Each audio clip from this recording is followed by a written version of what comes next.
नमस्कार दोस्तों, मैं योगेश मेहरिया क्लासेज के YouTube चैनल पर आप सभी का तहे दिल से हार्दिक अभिनंदन करता हूं। दोस्तों हम भारतीय संविधान की श्रृंखला में राजस्थान पुलिस के सिलेबस के अकॉर्डिंग जो भारतीय संविधान एवं राज्य व्यवस्था में भाग 5 की बात कर रहे थे। भाग 5 अर्थात संघ सरकार और संघ सरकार से संबंधित अनुच्छेद 52 से लेकर 151 तक है। ठीक है दोस्तों, इसी की श्रृंखला में हमने भाग 5 को हमारे पढ़ने के तरीके से 3 टुकड़ों में हमने इसे बांट दिया था।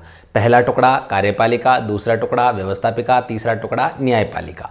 जो पहला हमने कार्यपालिका में विभाजित किया, तो देखो दोस्तों, कार्यपालिका के अंतर्गत कौन कौन आते हैं। तो कार्यपालिका के अंतर्गत राष्ट्रपति, उपराष्ट्रपति, प्रधानमंत्री, उसकी मंत्रिपरिषद और महान्यायवादी, ये सभी कार्यपालिका के अंग हैं। आप ऐसा कह सकते हैं, यह कार्यपालिका के अंतर्गत आते हैं। और कार्यपालिका से संबंधित अनुच्छेदों की बात हमने की तो अनुच्छेद 52 से लेकर 78 तक सभी अनुच्छेद कार्यपालिका से संबंधित हैं दोस्तों। इसके बाद में हमने भारत के राष्ट्रपति को पढ़ना स्टार्ट किया था। प्रेसिडेंट ऑफ इंडिया की बात हमने की थी, अनुच्छेद 52 से लेकर 62 तक पढ़ा था। मैं एक बार पुनः इन अनुच्छेदों को रिवीजन करवा देता हूं, जिससे आपको याद हो जाएंगे।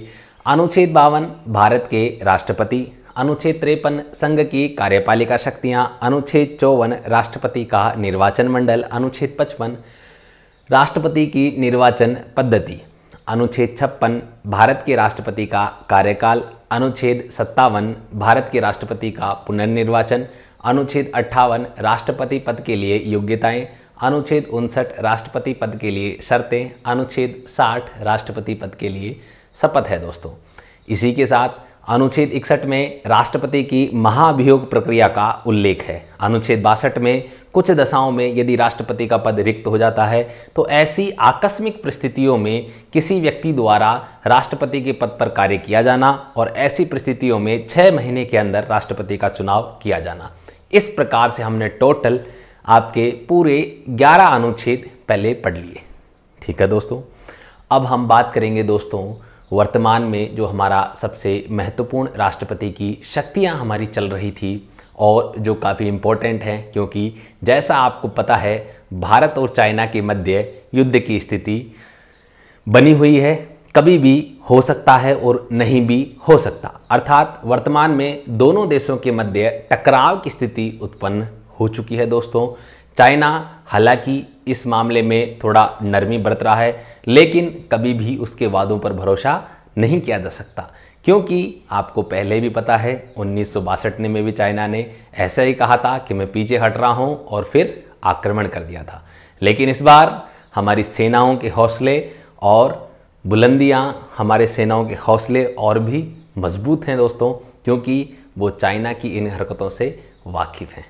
ठीक है, इसी के संदर्भ में आज हम बात करने वाले राष्ट्रपति की शक्तियों के अंतर्गत राष्ट्रपति की सैन्य शक्तियां। क्योंकि भारत और चाइना की जब बात हो रही है तो सबसे पहले बात होगी सैन्य क्षमता की, और उसी के अंदर आज हम पढ़ेंगे राष्ट्रपति की सैन्य शक्तियां। अर्थात अब तक हम राष्ट्रपति की कार्यपालिका शक्तियां पढ़ चुके हैं, राष्ट्रपति की व्यवस्थापिका शक्तियां पढ़ चुके हैं, और राष्ट्रपति की इसके बाद में तीसरा हमारा न्यायिक शक्तियां हम पढ़ चुके हैं, जिसके अंदर हमने समाधान की शक्तियों को पढ़ी। और साथ ही हमने जो राष्ट्रपति का उच्चतम न्यायालय से परामर्श करने का जो अधिकार था वो भी हम शक्ति थी। सॉरी दोस्तों, याद रखना अनुच्छेद 143 में राष्ट्रपति की उच्चतम न्यायालय से परामर्श करने की जो शक्ति थी वो भी हमने पढ़ी थी दोस्तों। ठीक है, आर्टिकल 143। तो अब तक हमारा ये क्लियर हो गया। आज हम बात करेंगे राष्ट्रपति की सैन्य शक्तियां। तो आइए दोस्तों, बिना किसी औपचारिकता के सीधे शुरू करते हैं। ये 5 मिनट का सेशन इसलिए क्योंकि आपने जो पढ़ा है उसे सुबह सुबह रिकॉल करना जरूरी है। यदि प्रतिदिन ऐसा हो तो आप कभी भारतीय संविधान का कोई भी अनुच्छेद भूल ही नहीं पाएंगे दोस्तों। ठीक है, तो शुरू करते हैं दोस्तों। देखिए, राष्ट्रपति की सैन्य शक्तियां।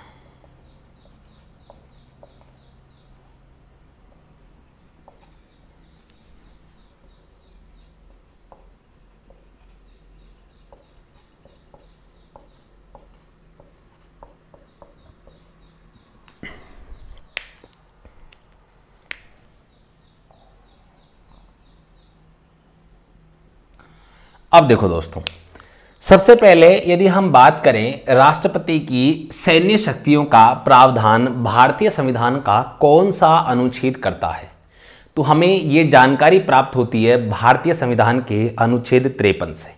देखिए दोस्तों, अनुच्छेद 53 क्या कहता है और अनुच्छेद 53 में क्या क्या लिखा हुआ है, इसके बारे में थोड़ा बहुत हम पहले पढ़ भी चुके हैं, ठीक है। लेकिन अभी देखिए अनुच्छेद 53 क्या कहता है, संघ की कार्यपालिका शक्ति।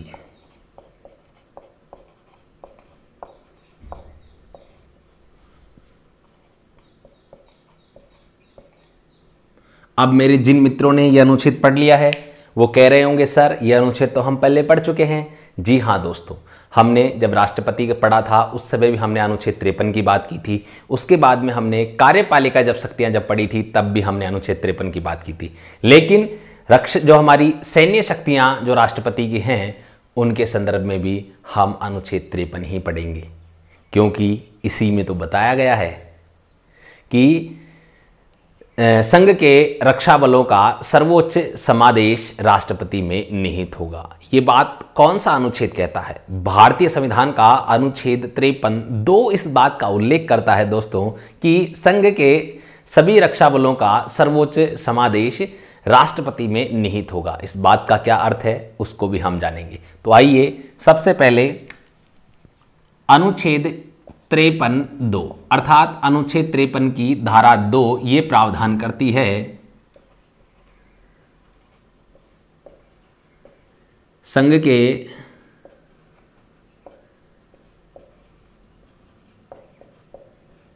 रक्षा बलों का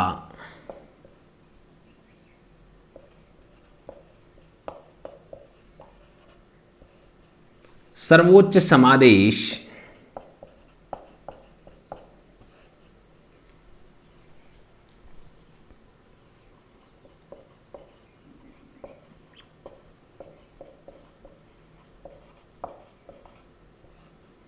भारत के राष्ट्रपति में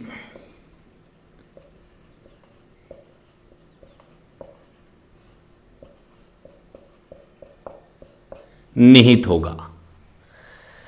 देखो दोस्तों, सबसे महत्वपूर्ण बात है सर्वोच्च समादेश। इस शब्द का क्या अर्थ है?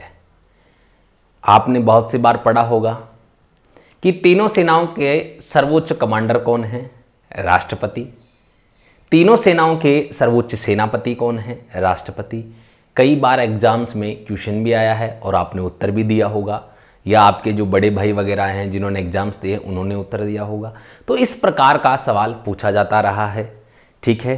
तो हमें याद रखना है, सबसे पहले हमसे वो यही चीज़ पूछेगा कि संघ के रक्षा बलों का सर्वोच्च समादेश किस में निहित होता है। तो किस में निहित होता है? भारत के राष्ट्रपति में निहित होता है। पहली बात तो आपको ये याद रखनी है। दूसरी चीज, ये प्रावधान कौन से अनुच्छेद में किए गए हैं? तब हमको याद रखना अनुच्छेद 53(2) में ये प्रावधान किए गए हैं। देखो दोस्तों, कुछ एग्जाम्स में स्पेसिफाई करके आपका जो प्रॉपर रूप से सीधा अनुच्छेद भी पूछ लिया जाता है। इसीलिए मैं एक एक अनुच्छेद को बड़ी बारीकी से और बड़े ही स्पष्टीकरण के साथ बता रहा हूँ, जिससे आपको किसी भी एग्ज़ाम में किसी भी प्रकार का कोई समस्या का सामना ना करना पड़े। मेरे कुछ विद्यार्थी ये कह रहे थे कि सर आप तो सिर्फ राजस्थान पुलिस कांस्टेबल के हिसाब से पढ़ा रहे हैं। जी हाँ दोस्तों, ऐसी राजस्थान पुलिस कांस्टेबल के सिलेबस के अनुसार ये पूरी विषय वस्तु चल रही है। लेकिन दोस्तों, राजस्थान पुलिस कांस्टेबल के साथ साथ ये सभी परीक्षाओं में समान रूप से उपयोगी है। कारण क्योंकि दोस्तों, जो राजस्थान पुलिस के सिलेबस में है वो किसी अन्य भर्ती परीक्षा के सिलेबस में है, तो विषय वस्तु तो वही है, मैटर तो वही है, ठीक है। तो हमें यही चीज़ वहाँ पढ़नी पड़ेगी। तो बात वही है। जो रीट के विद्यार्थी हैं, जो मेरे मित्र हैं जो रीट की तैयारी कर रहे हैं, तो उन्हें भी मैं बता दूं, आपके भी भाग 5 पूरा आपके आता है, जिसमें आपके राष्ट्रपति भी आते हैं, कार्यपालिका, व्यवस्थापिका, न्यायपालिका, जितना भी हम मैटर राजस्थान पुलिस में पढ़ेंगे आपका पूरा रीट में आता है। सेम पटवारी में भी आपका आता है। राजस्थान लेवल के ग्राम सेवक, जो ग्राम विकास अधिकारी का एग्जाम होता है, उसमें भी आता है दोस्तों। अन्य एग्जाम्स जितने भी हैं जिनमें संविधान है तो वहाँ पर भाग 5 और भाग 6 तो, और इसके साथ ही जो आपका पंचायती राज और स्थानीय सुशासन, ये तो कंपलसरी आते ही आते हैं। मूल अधिकार, मूल कर्तव्य, नीति निर्देशक तत्व, ये तो आप किसी भी अनुच्छेद में, किसी भी परीक्षा में उठा के देख लीजिएगा, आपको सारा आपको ये सिलेबस मिलेगा दोस्तों। तो आप बिल्कुल नहीं घबराएं, आप एकदम सही डायरेक्शन में और सही और सटीक तैयारी कर रहे हैं। ठीक है, तो आइए। तो देखिए दोस्तों, संघ के रक्षा बलों का सर्वोच्च समादेश भारत के राष्ट्रपति में निहित होगा। अब इस बात का अर्थ क्या है? इस बात का अर्थ मैंने आपको भी थोड़ी देर पहले बताया, जिसको आपको याद रखना है।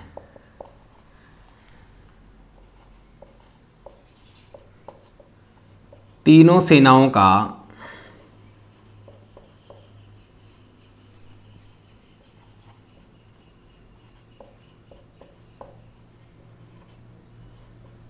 सर्वोच्च सेनापति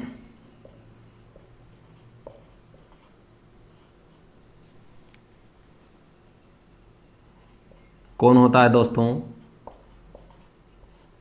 राष्ट्रपति होता है। इसी प्रकार अगर यहां लिखा हो जाए तीनों सेनाओं का सर्वोच्च कमांडर होता है तो वो भी राष्ट्रपति ही होता है। ठीक है, बात एक ही है। इसी के साथ दोस्तों यहां पर एक और बात अनुच्छेद 53(2) में लिखी गई है, ये याद रखना दोस्तों। मैं इसको यहां लिख रहा हूं, अनुच्छेद 53(2) में ही इसी के नीचे ये बात लिखी हुई है। क्या लिखा हुआ है कि राष्ट्रपति अपनी सैन्य शक्तियों का प्रयोग संसद द्वारा निश्चित कानून के अनुसार करेगा। इसका अर्थ अभी हम समझेंगे। पहले आप लिख लीजिए, राष्ट्रपति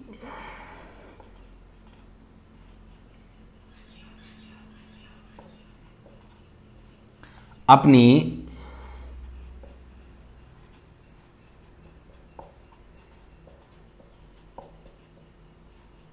सैन्य शक्तियों का प्रयोग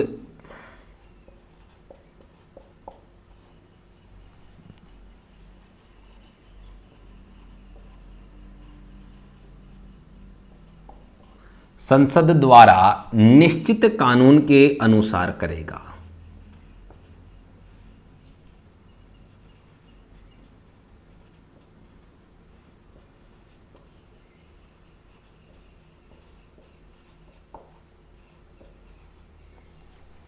करेगा या करता है।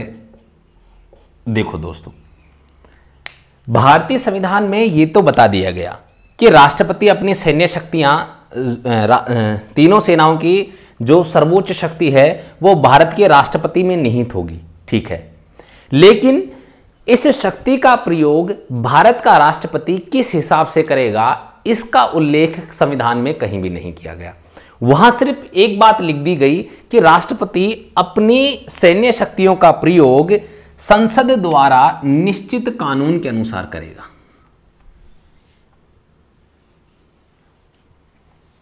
देखो दोस्तों, अर्थात भारतीय संसद को प्रत्येक विषय के संदर्भ में शक्ति प्रदान की गई है कि वो कानून बनाए।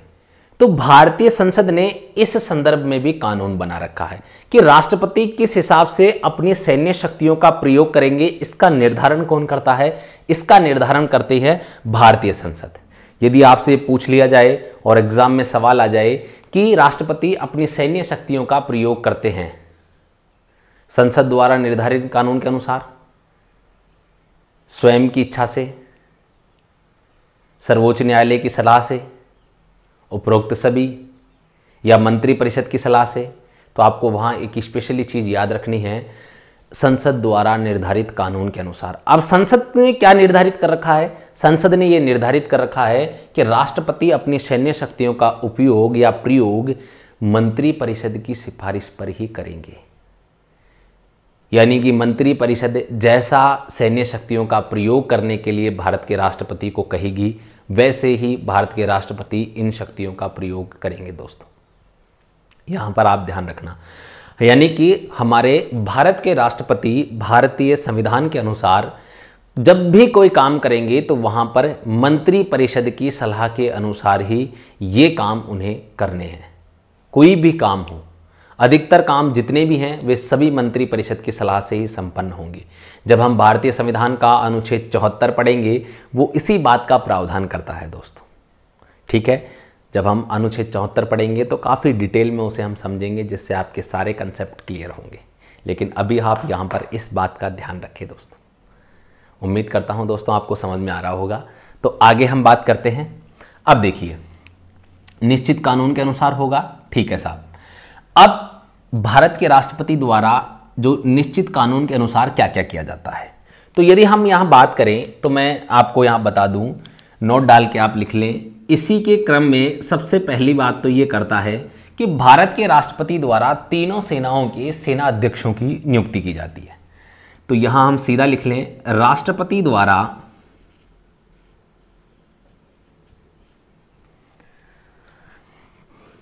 तीनों सेनाओं के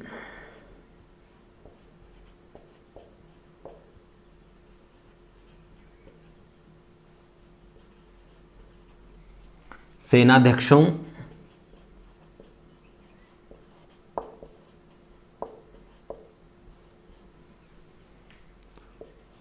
व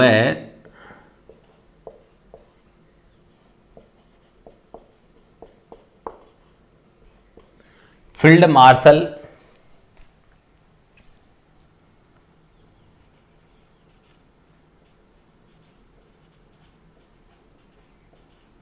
की नियुक्ति की जाती है।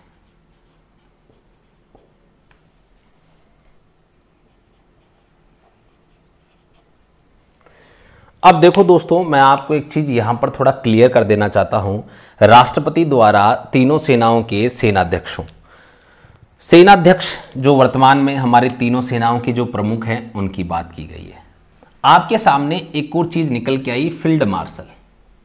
ये क्या है? क्या आपने पहले इसके बारे में कभी सुना है? क्या आप इसके बारे में जानकारी रखते हैं? यदि रखते हैं तो बहुत अच्छी बात है, और नहीं रखते हैं तो मैं आपको बता देता हूं। देखो दोस्तों, युद्ध के दौरान या भारत की जो सिचुएशन है उसके दौरान कोई व्यक्ति ऐसा अदम्य और साहसिक पराक्रम दिखाता है जो संभव नहीं है सेना प्रमुख रहते हुए, उस पद पर रहते हुए, अर्थात जब वो आपके कार्यकाल जब सेना में उनका समाप्त हो जाता है तो उनके द्वारा किए गए अतुलनीय कार्य, मैं कैसे शब्दों में एक्सप्लेन करूं, मतलब ऐसा काम जो दूसरा व्यक्ति करने के बारे में भी नहीं सोच सकता, अर्थात जो काम दूसरा व्यक्ति नहीं कर सकता। मान लो चाइना से युद्ध हो और चाइना को युद्ध में हम इतनी बुरी तरीके से मात दे दें कि चाइना बैकफुट पे आना पड़े। अब इस काम में सबसे महत्वपूर्ण भूमिका, केंद्र बिंदु में जो व्यक्ति रहेगा वो, इसी प्रकार तो जो व्यक्ति केंद्र बिंदु रहता और जिसकी निर्णायक भूमिका होती है ऐसे कार्यक्षेत्र में, उसे आगे जाकर field marshal, marshal of the air force, मान लीजिए नेवी में, थल सेना में फील्ड मार्शल, एयरफोर्स में मार्शल ऑफ द एयरफोर्स, इस प्रकार की जो हम कहें ये उसको, उनको उपाधि आप कह सकते हैं मिलती है, क्योंकि उन्होंने एक बहुत ही बेहतरीन काम किया है। जैसे मैं बात करूं, अगर यदि आप एयरफोर्स की बात करेंगे तो marshal of the air force Arjan Singh हैं, अर्जन सिंह। आप जब, और हमारे जो हैं, आप गूगल पे जब आपको सर्च करेंगे तो और भी बेहतरीन जानकारी आपको यहां से प्राप्त होगी। अर्जन सिंह आपके मार्शल ऑफ द एयरफोर्स है, यानी कि ये व्यक्ति जब तक जिंदा होता है कभी रिटायर नहीं होता। जो मैं ये बात कहना चाह रहा हूं, ये उपाधि देने का अर्थ ये होता है दोस्तों, जब तक ये व्यक्ति जिंदा होता है तब तक सेनाओं से ये व्यक्ति रिटायर नहीं होता है। इसे वो तमाम सुविधाएं मिलती है जो एक सेना के प्रमुख को प्राप्त होती है। सबसे बड़ी बात है दोस्तों, ठीक है। उम्मीद करता हूं समझ में आ रहा होगा, ठीक है दोस्तों। तो अब आप इसका फटाफट से स्क्रीनशॉट ले लीजिए ताकि हम आगे सेनाध्यक्षों के बारे में बात कर सकें कि ये वर्तमान में तीनों सेनाओं के सेनाध्यक्ष कौन हैं और किन राष्ट्रपति द्वारा उनकी नियुक्ति किस प्रकार की गई दोस्तों। तो दोस्तों उम्मीद करता हूँ स्क्रीनशॉट आपने ले लिया होगा, तो मैं उन्हें एक बार इन सभी को मिटा देता हूँ, जिससे हम आगे जो हमें पढ़ना है, अर्थात वर्तमान में सेनाध्यक्षों के पद पर कौन कौन व्यक्ति की नियुक्ति, किस किस व्यक्ति की नियुक्ति की गई है, कौन कौन व्यक्ति इन पदों पर विराजमान हैं, उनके बारे में हम थोड़ा सा संक्षिप्त में चर्चा कर लेते हैं, क्योंकि इन पदों पर विराजमान व्यक्तियों के बारे में जानना आवश्यक है। क्योंकि आप सभी को ज्ञात है कि वर्तमान में चाइना के साथ जिस प्रकार के हमारे राजनीतिक संबंध हैं और जिस प्रकार से चाइना बार बार हमारी भारतीय मुख्य भूमि पर अपना अधिकार जता रहा है, तो ऐसी संभावनाओं के मध्य में कभी भी जो है युद्ध भी हो सकता है, टकराव की स्थिति उत्पन्न भी हो सकती है। तो यहाँ से हमारे लिए सवाल बनना इम्पोर्टेंट हो जाता है दोस्तों। देखो, ऐसी सभी परिस्थितियाँ किसी भी विषय को महत्वपूर्ण बनाती हैं और एग्जामिनर को मजबूर करती हैं कि वो वहाँ से सवाल जरूर बनाए। तो उसी की कड़ी में आइए अब हम देखते हैं तीनों सेनाओं के जो प्रमुख हैं उनके बारे में। सबसे पहले हम बात करेंगे नंबर 1, थल सेना अध्यक्ष।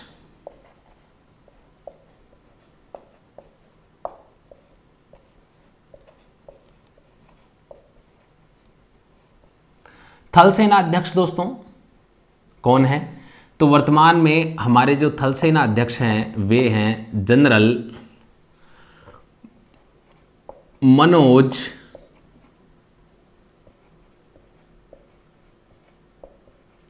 मुकुंद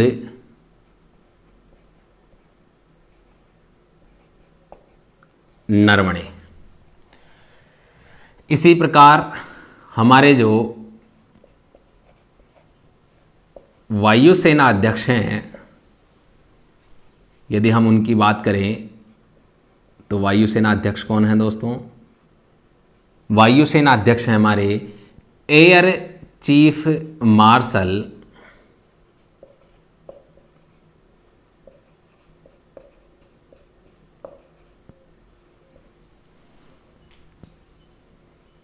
राकेश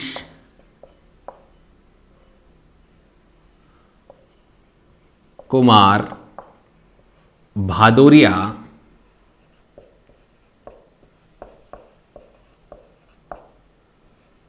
ये इस पद पर विराजमान हैं दोस्तों।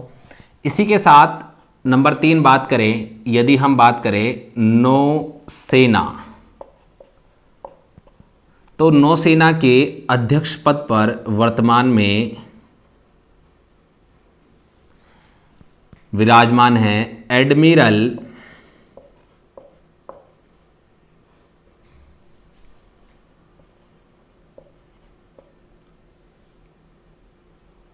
करमबीर सिंह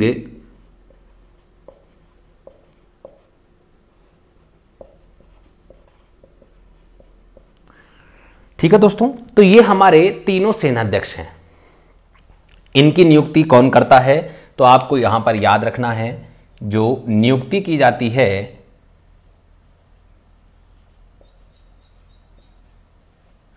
वो भारत के राष्ट्रपति द्वारा की जाती है।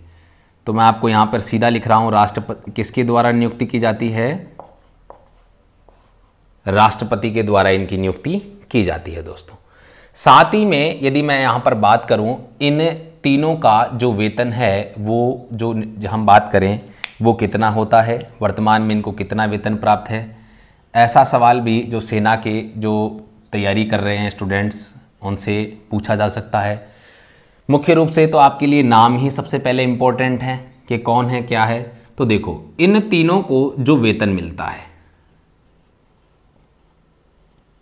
तो वो तीनों को समान रूप से मिलता है 2.50 लाख रुपए।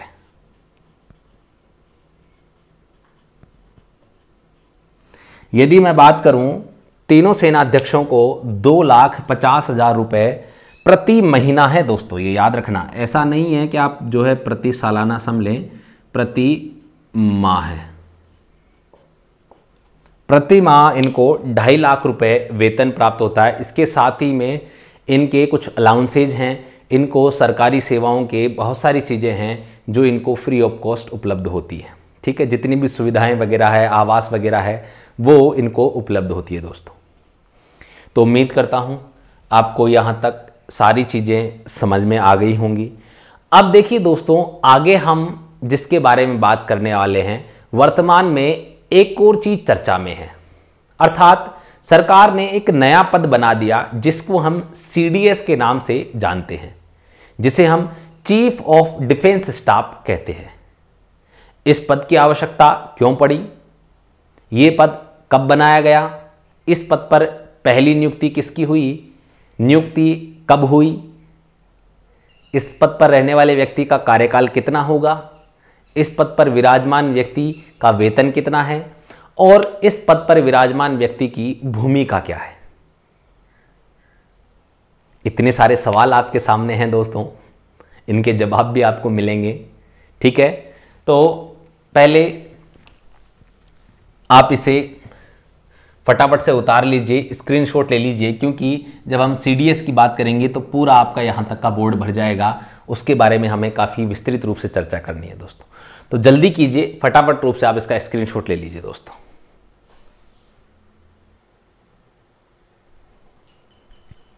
तो मेरे प्यारे मित्रों, उम्मीद करता हूँ आपने स्क्रीनशॉट ले लिया होगा।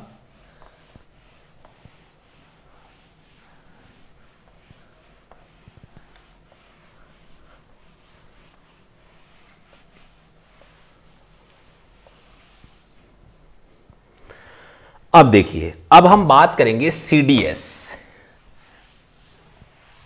पहला जो सवाल बनता है सभी भर्ती परीक्षाओं में कि CDS की फुल फॉर्म क्या है। जो नया पद, या फिर आपसे यह भी पूछा जा सकता है कि सेनाओं में भारत सरकार द्वारा सर्जित किया गया पद का नाम क्या है, CDS। तो हम सबसे पहले यही लिख लेते हैं,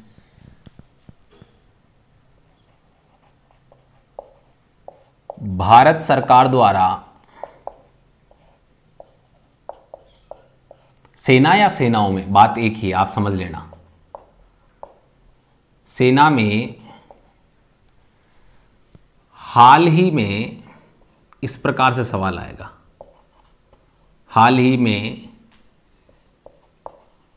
एक नए पद का सृजन किया गया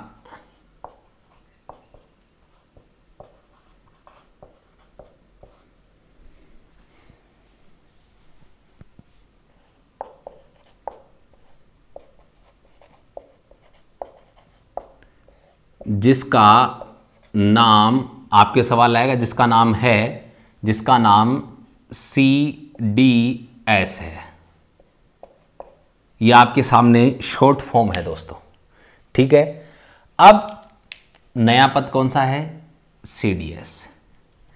अब मैं इसको बाहर निकाल रहा हूं, CDS क्या है साहब, तो CDS की फुल फॉर्म है चीफ ऑफ डिफेंस स्टाफ।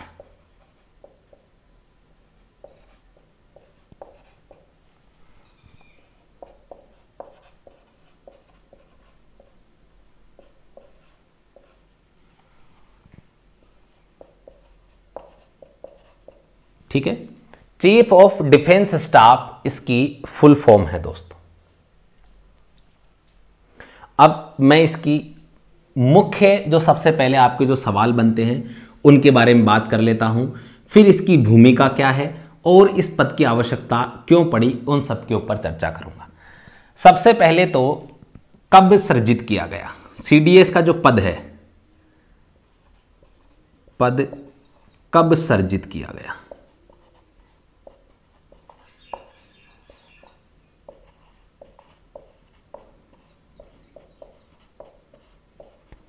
तो इसका आंसर है दोस्तों आपका 24 दिसंबर 2019।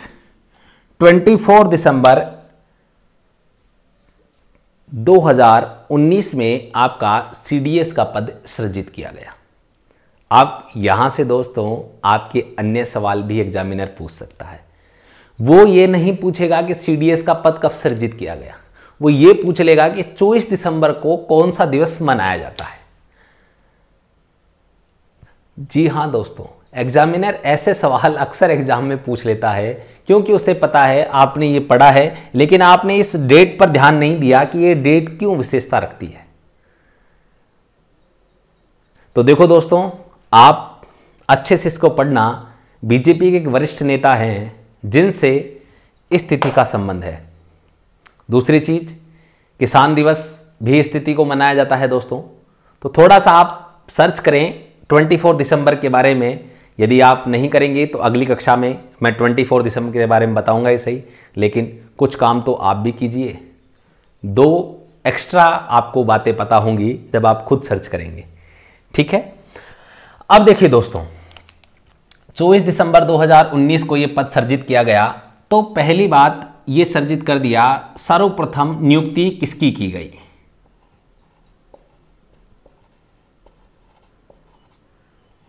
सर्वप्रथम नियुक्त व्यक्ति, अधिकारी, जो भी आप कह सकते हैं, तो सर्वप्रथम नियुक्त व्यक्ति हैं जनरल बिपिन रावत। जनरल बिपिन रावत की नियुक्ति इस पद पर की गई है दोस्तों। अब ये जो नियुक्ति है ये कब की गई दोस्तों? तो नियुक्ति की गई 1 जनवरी 2020 को, अर्थात 1 जनवरी 2020 को जनरल बिपिन रावत को चीफ ऑफ डिफेंस स्टाफ बनाया गया, ठीक है। अब जनरल बिपिन रावत की जब हमने नियुक्ति कर दी तो इस नियुक्ति का कार्यकाल कितना होगा, अर्थात इस पद पर जो व्यक्ति कार्य करेगा उसका कार्यकाल कितना होगा दोस्तों? देखो क्रम से है, पहले पद कब सर्जित किया, फिर उस पर नियुक्ति किसकी हुई, उसकी कब हुई, उसका कार्यकाल कितना होगा। तो कार्यकाल होगा दोस्तों 3 वर्ष या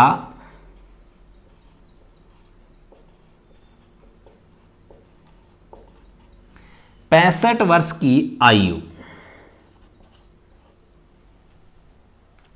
अर्थात जो भी पहले हो।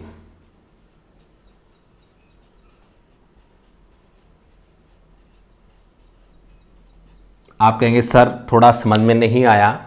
जो कुछ नए बच्चे हैं उनको, जो नए कुछ विद्यार्थी हैं उनको समझने में थोड़ी समस्या हो सकती है। देखो दोस्तों, मान लीजिए किसी व्यक्ति की इस पद पर नियुक्ति की जाती है। अब पद पर जो नियुक्ति हुई वो थोड़ा इस प्रकार से आप समझ लीजिए कि मान लीजिए किसी व्यक्ति को 61 साल की उम्र में नियुक्त किया, तो सबसे पहले 3 साल पूरे होंगे या 65। तो आप अगर इसमें 3 साल का कार्यकाल जोड़ेंगे तो आपके सामने 64 वर्ष निकल के आएगा। तो इसका अर्थ ये हो गया कि ये व्यक्ति 64 वर्ष की आयु में ही रिटायर्ड हो जाएगा। क्यों? क्योंकि यहां पर उसके 3 साल पूरे हो गए। इसी प्रकार मान लीजिए किसी व्यक्ति को इस पद पर नियुक्त किया जाता है जिसकी आयु 63 वर्ष है। कितनी है दोस्तों? यहां लिख लेता हूं 63। अब जैसे ही उसको यहां उसका कार्यकाल कितना होगा? 3 वर्ष। तो कितना हो गया? 66 साल। अर्थात कार्यकाल किस संख्या से आगे निकल गया? 65 वर्ष से। तो यहां पर इस व्यक्ति का कार्यकाल 2 वर्ष ही होगा दोस्तों, ना कि 3 वर्ष, क्योंकि 65 वर्ष की आयु से अधिक कार्यकाल नहीं हो सकता। इसका अर्थ यही है दोस्तों, या तो उसके कार्यकाल के 3 साल पहले पूरे हो जाएं या 65 वर्ष पूरे, दोनों में से जो भी पहले पूरा होगा उसके अनुसार उसे अपना पद छोड़ना पड़ेगा दोस्तों। यानी कि देखो, या तो 3 साल पहले पूरे हो गए, 3 साल पूरे होते तो उसकी तो 64 वर्ष ही हुई थी आयु, लेकिन उसे अपना पद छोड़ना पड़ा। क्यों? उसका 3 साल का कार्यकाल पहले पूरा हो गया। दूसरी परिस्थिति में आपके सामने 65 वर्ष की आयु पहले पूरी हो गई, इसलिए उसको कार्यकाल छोड़ना पड़ा, क्योंकि 66 वर्ष के कार्यकाल का प्रावधान नहीं है। यानी कि दोनों में से जो भी पहले पूरा होगा उसके अनुसार कार्यकाल का निर्धारण किया जाएगा दोस्तों। तो उम्मीद करता हूं आपको समझ में आ रहा होगा। अब इसी के साथ दोस्तों इसको वेतन क्या प्राप्त होता है, इसी की बात कर लेते हैं कि सीडीएस को कितना वेतन मिलता है। तो सीडीएस को जो वेतन प्राप्त होता है दोस्तों वो होता है 2.50 लाख रुपए, और ये भी दोस्तों आपका प्रति माह प्राप्त होता है। कैसे प्राप्त होगा दोस्तों? प्रति माह 2.5 लाख रुपए वेतन प्राप्त होता है। अब आपको एक और चीज बता दूं, यहां पर याद रखना, ये 2.5 लाख रुपए जो वेतन है जिसकी हम बात कर रहे हैं, ये तीनों सेनाओं के सेनाध्यक्ष को भी प्राप्त होता है। तो इसी प्रकार मैं आपको यहां बता देना चाहता हूं, अर्थात तीनों सेनाओं के सेना प्रमुखों को जो सुविधाएं, जो वेतन, जो भत्ते प्राप्त होते हैं, वे सभी सुविधाएं, वे सभी वेतन भत्ते उनके समान रूप से सीडीएस को भी प्राप्त होंगे। ठीक है, क्लियर हो गया। अब मुझे यह बताओ यहां तक आपके सारे कंसेप्ट क्लियर हुए या नहीं हुए? उम्मीद करता हूं एक एक चीज आपकी क्लियर हो गई होगी। अब मैं बात करता हूं कि सीडीएस का पद बनाने की आवश्यकता क्यों पड़ी और वर्तमान में सीडीएस की क्या भूमिका है। दोनों सवालों के आपके मैं जवाब दूंगा, जो आरएस मेंस के हिसाब से भी इंपॉर्टेंट है, और यदि हम बात करें तो आपका कई बार जो जनरल वे में भी आपको ये जानकारी प्राप्त जो है ज्ञात होनी चाहिए। तो सबसे पहले हम बात करें सीडीएस। देखो दोस्तों, सीडीएस की पद की आवश्यकता क्यों पड़ी? सबसे पहले देखो 1965 में, जब 1962 में सबसे पहले हमारा चीन के साथ युद्ध हुआ, फिर 1965 में पाकिस्तान के साथ युद्ध हुआ, फिर 1971 में फिर पाकिस्तान के साथ युद्ध हुआ। उसके बाद में आपको पता है 1999 में हमने करगिल की लड़ाई भी लड़ी, जिसे हम करगिल के युद्ध के नाम से भी जानते हैं। तो हमारे सामने जब ये 4 विकट समस्या, हम इनको 4 युद्ध के रूप में पढ़ सकते हैं। 3 तो मुख्य रूप से युद्ध थे और एक करगिल का, एक स्पेसिफाई सिर्फ एक जगह के लिए हमारे और पाकिस्तान के बीच में लड़ाई चल रही थी। तो मैं आपको यहां पर एक चीज बता दूं, आपके सामने 3 युद्ध हुए। उन युद्धों में सबसे जो ज्यादा कमी देखी गई, वो कमी ये देखी गई थी कि तीनों सेनाओं के तालमेल में दोस्तों कमी थी। देखो दोस्तों, कमियां हमेशा स्वीकार करनी चाहिए, जिससे यदि आप और मैं अपनी अपनी कमियां स्वीकार कर लेंगे तो देखो दोस्तों उतने ही हमारा जो आत्मविश्वास भी मजबूत होगा, और हम जिस एग्जाम की यदि आप जिस तैयारी कर रहे हैं तो उसमें काफ़ी सुधार होगा। क्योंकि गलतियों में सुधार करने से ही तो हम आगे बढ़ते हैं। गलतियों से सीख लेनी चाहिए। कहावत तो आपने सुनी होगी, यदि किसी व्यक्ति को ठोकर लगती है तो वो ठोकर उस व्यक्ति को गिराने के लिए नहीं, बल्कि उसे संभलने के लिए लगती है, कि वो ठोकर लगने से संभल जाए, ना कि गिर जाए। ठीक है, तो यहां पर तीनों सेनाओं के मध्य तालमेल में कमी देखी गई। देखो दोस्तों, जब भी युद्ध होता है उस युद्ध की समीक्षा के लिए, उस युद्ध में क्या क्या खामियां रही, क्या क्या खूबियां रही, इनके ऊपर एक कमेटी गठित की जाती है, एक समिति बनाई जाती है, एक आयोग बनाया जाता है, जो इसका पूरा, जो कहते हैं हम, पूरा इसका पृष्ठभूमि को चेक करता है और फिर अपनी रिपोर्ट प्रस्तुत करता है। तो इसी प्रकार 1965 में एक समिति का गठन किया गया था। संसदीय समितियां गठित की जाती रही हैं। तो उस समय उस समिति ने सबसे पहले इस प्रकार के पद का सुझाव पेश किया था। उन्होंने कहा तीनों सेनाओं के ऊपर एक ऐसा पद होना चाहिए जिससे तीनों सेनाओं के मध्य तालमेल काफी अच्छा रहेगा और युद्ध की भूमिका में तीनों सेनाएं एक साथ मिलकर दुश्मन पर प्रहार करेंगी, जिससे दुश्मन ध्वस्त हो जाएगा, परास्त हो जाएगा। ठीक है, उसके बाद में तत्कालीन सरकारों ने इस पर कोई विचार नहीं किया दोस्तों, बातें चलती रही। देखो दोस्तों, बातें करने में कुछ भी नहीं जाता। आप भी करते हैं, मैं भी करता हूं, और लोग बड़ी बड़ी करते हैं, मैं ये कर दूंगा, मैं वो कर दूंगा, मोदी ने ये नहीं किया, गहलोत जी ने ये नहीं किया। उन्हें खुद का ही नहीं पता होता है कि हमने क्या किया, क्या नहीं किया। क्या वास्तव में कोई व्यक्ति उनसे पूछे कि आपने अपने घर के काम किए, तो उनके पास कोई जवाब नहीं होगा। तो बातें करना अलग चीज़ है, वास्तविक स्थिति में काम करना एक अलग स्थिति है। तो देखो दोस्तों, उसके बाद में सरकारें आती रही, जाती रही। हालांकि कांग्रेस सरकार ने इस पर विचार किया, प्रोसेस भी बढ़ाया, लेकिन कभी संपन्न नहीं हो पाया। इसके बाद 1971 में पुनः पाकिस्तान के साथ युद्ध हो गया। ये समिति की रिपोर्ट आई, इस पर हमें समीक्षा करना था, उस पर मालूम ही नहीं पड़ा, दूसरा युद्ध हो गया। फिर पुनः समिति गठित की गई, समिति ने पुनः यही सेम चीज़ दोहराई। इसके बाद में 1999 में करगिल का जो हमारा युद्ध हुआ, करगिल की लड़ाई में जो समिति गठित की गई उसने स्पष्ट रूप से कह दिया कि इस पद की सख्त आवश्यकता है, अन्यथा भविष्य में भारत को समस्याएं सामने करनी पड़ सकती हैं जिसका परिणाम सही नहीं होगा। समिति ने साफ साफ अपनी रिपोर्ट में इस प्रकार के शब्दों का उल्लेख किया। समिति ने कह दिया कि भाई इस पद की सख्त आवश्यकता है। तात्कालिक अटल बिहारी वाजपेयी सरकार ने इस प्रोसेस को बढ़ाया और लगभग फाइनल कर ही लिया था, और ये मान के चलिए आप कि CDS पद बनाया जाने वाला था और इस पद पर एक व्यक्ति की नियुक्ति की जाने वाली थी। लेकिन तात्कालिक कारणों की कुछ समस्याएं रही जिस पर अटल बिहारी वाजपेयी सरकार भी इस कार्य को करने में विफल रही। उसके बाद में लगातार 2 कार्यकाल कांग्रेस सरकार के रहे, तो उन्होंने भी इस पर कोई अधिक रुचि नहीं ली, कोई ध्यान नहीं दिया। फिर मोदी सरकार का भी प्रथम कार्यकाल निकल गया आपके सामने, उन्होंने भी कोई रुचि नहीं ली। लेकिन जैसे ही मैं आपको बता दूं, चाइना के साथ खुसफुसाहट की जो चीज़ें हैं निकल कर आई, और जो हमारी खुफिया तंत्र हैं उन्होंने सरकार को चेताया कि आने वाले समय में हो सकता है कि हमें युद्ध की स्थिति का सामना करना पड़े, क्योंकि हमने POK पर, पाकिस्तान पर 2 सर्जिकल स्ट्राइक हम कर चुके थे और ऐसी स्थिति में पाकिस्तान पूरा बौखलाया हुआ था।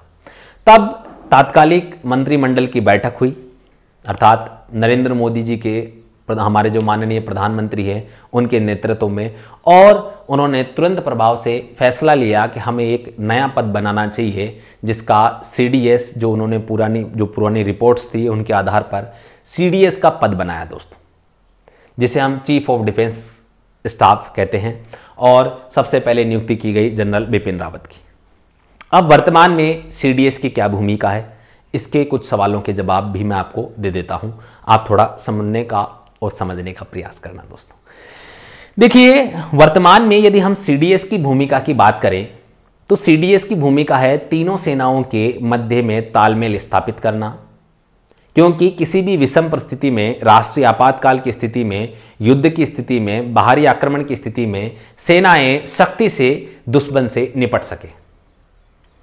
तीनों सेनाओं का तालमेल इतना जबरदस्त होना चाहिए कि प्रारंभ में ही दुश्मन सेना पर हमारी सेना प्रारंभ से लेकर अंत तक हावी रहे, क्योंकि तीनों सेनाओं के मध्य में यदि कोऑर्डिनेशन नहीं होगा तो आपको पता है युद्ध का अंतिम निर्णय युद्ध की रणनीति ही डिसाइड करती है दोस्तों।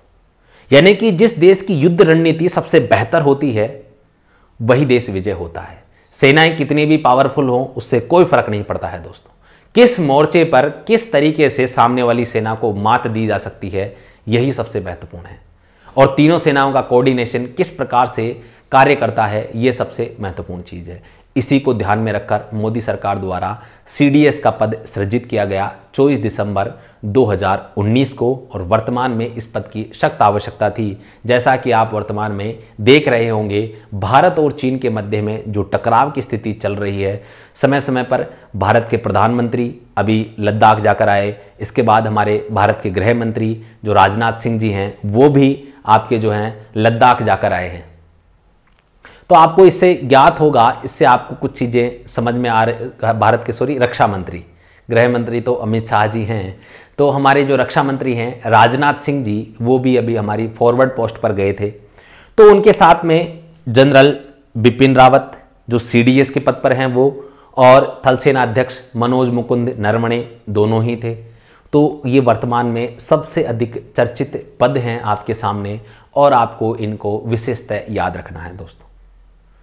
यानी कि यदि चीन के साथ युद्ध होता है तो इसका निर्णय तो भविष्य ही बताएगा, उस पर ही निर्भर करता है कि क्या होगा। लेकिन मैं आपको इतना कह सकता हूं दोस्तों, हमारी सेनाएं 1971, 1965 और 1972 से कहीं अधिक पावरफुल, शक्तिशाली, और आज हमारी सेनाओं का मनोबल विश्व में काफ़ी ऊंचा है, क्योंकि हमने कुछ ऐसे कारनामे कर दिखाए हैं जो दूसरे देश करने के बारे में सिर्फ सोचते ही हैं। इसलिए अभी हम एक कदम आगे हैं, लेकिन कभी भी दुश्मन की शक्ति को कमज़ोर नहीं आंकना चाहिए। ठीक है दोस्तों, तो उम्मीद करता हूं आज का जो हमारा सेशन था आपको काफ़ी पसंद आया होगा।